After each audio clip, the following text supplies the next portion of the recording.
How do I find my inner essence? First, you have to recognize that you are a living being, a species, human species, living in this planet, living being. First, you have to come closer to this living being. Most of the time, we are not closer to this living being, we are closer to our identity. So, it's very difficult to come closer to our inner essence. It's very fine line between what we claim is me and what we claim which is not me. Most of the time, what we claim as me is our learned cultural identity, which is comfortable. No one will say my inner essence is a dishwasher. Cleaning the toilet is my expression. No one will say. Most of the time people say singing, dancing, art, music, that is my inner expression. That is my essence of my life, is creativity. So, if you look into it deeply, you can see our cultural identity, expression of the need to express our cultural identity is our inner essence, we claim. Then we have a lot of struggle because this is not really the truth. As a natural living being, our core is totally different. Whether you're born in Germany or in India or in Malaysia, as a natural being, your core is same. So to find our inner essence, one need to come closer to this living being. A living being which belongs to this planet. Once you enter into this living being, once you are comfortable in this living being, then it's very natural that the core of your life comes through you. For example, you are buying a car to go for a journey, but you have a lot of problem with this car. You never enjoy the journey. You never think about the destination where you want to go. Your first goal is to fix the car, isn't it? Because without this car, you are not moving further. So once you fix the car, it is very natural you move further towards the destination. Same way, once you come to live comfortable in this living being, this human body, the natural qualities, the essence of you is expressed through this body. Until that, it is very difficult. So it's very important to know what you claim as me is true me or is my cultural recognition, identity.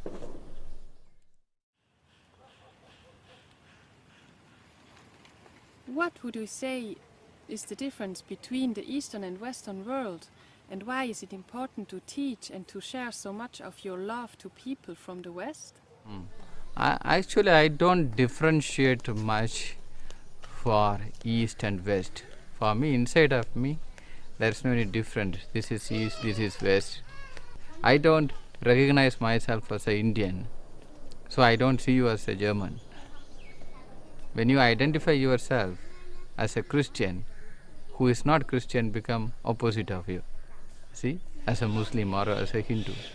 When you identify yourself as a German, I become an Indian to you.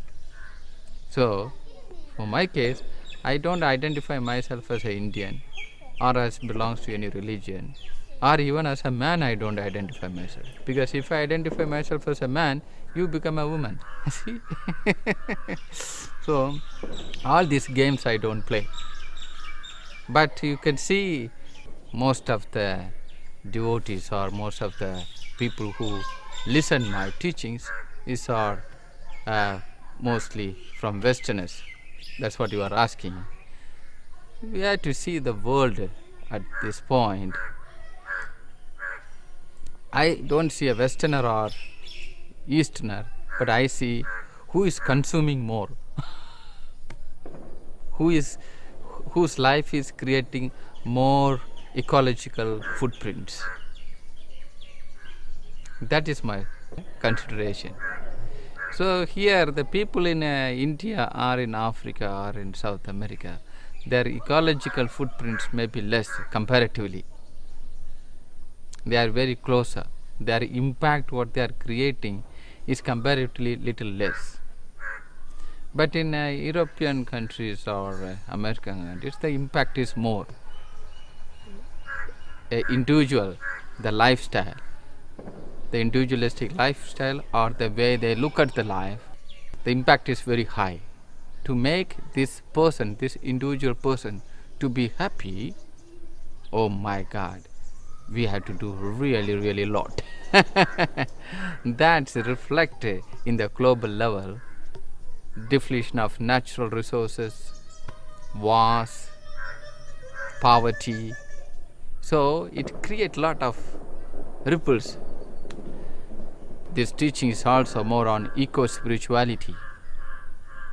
So it's more logic to teach in the area of population where the impact is very high. Can you tell more about your eco-spiritual teachings? What is your message? The message is that we as a human species, we belong to a particular ecosystem. We are not an individual. We believe we are individual. Even the human race itself is not a separate race. We are part of the whole nature. There's the flowers, trees, birds, mosquitoes. We are one among them.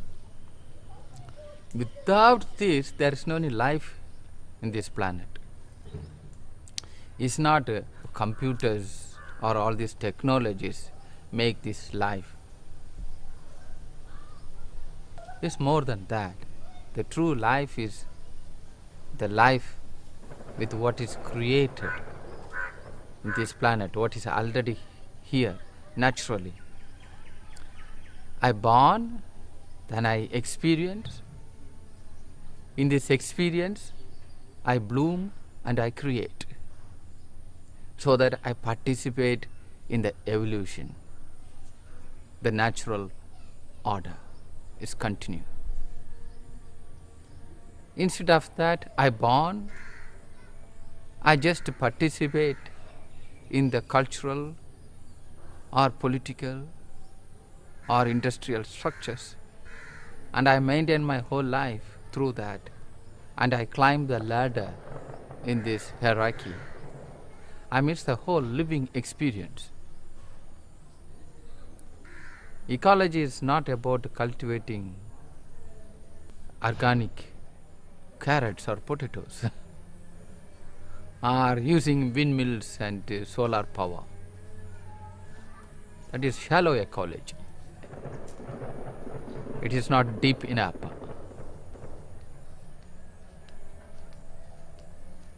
For me, the tree is one more living being which lives together with me. Now you can say, oh, few people are listening.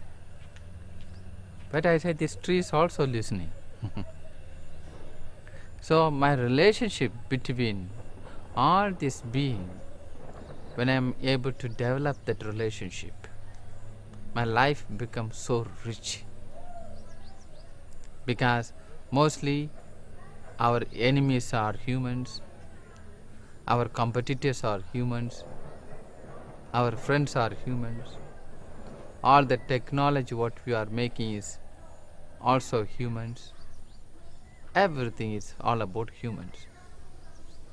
Think about the world only with the humans. No flower, no trees, no moon, no birds, no ants, no animals. There will be nothing to experience, to live. So it is very, very important that we live in this planet first. It's a rich life. When I am not able to receive what is given, when I am not able to see the beauty of the flower, beauty of the sky, beauty of this life, I become so lonely. To come out from this loneliness, I have to create, I have to do something. I become so restless. The eco-spirituality is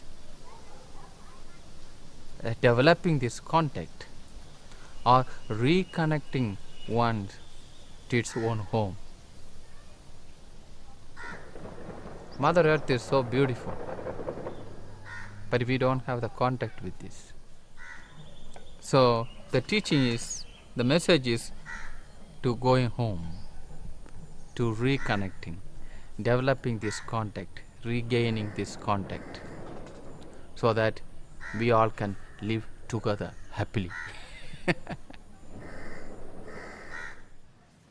How long time does it take for people who visit the ashram or stay in the community to get the essence of your message? Very beautiful question. It's not about how long, it's about what the person is looking for. You say, oh, I like to learn how to talk with a flower so that I can go and give a seminar in Munich.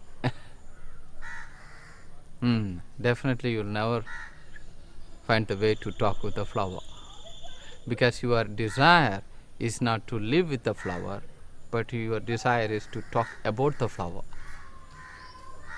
So the purpose, people can learn from here to teach others, or people can learn from here for themselves. If the purpose is to develop this relationship, to realize this relationship, then the transformation is so quick, because you are not learning for your ego, you are learning towards to find your own inner self. But if you are learning to glorify your ego, I don't think you will ever find it. It may look like you are finding something, but it may not be true. So it's not about the time. Sometimes people come within one satsang, something happening to them. Sometimes people come for 10 years continuously.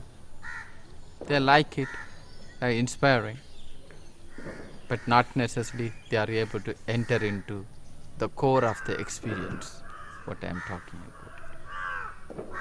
It's not a religion. We don't have a scripture.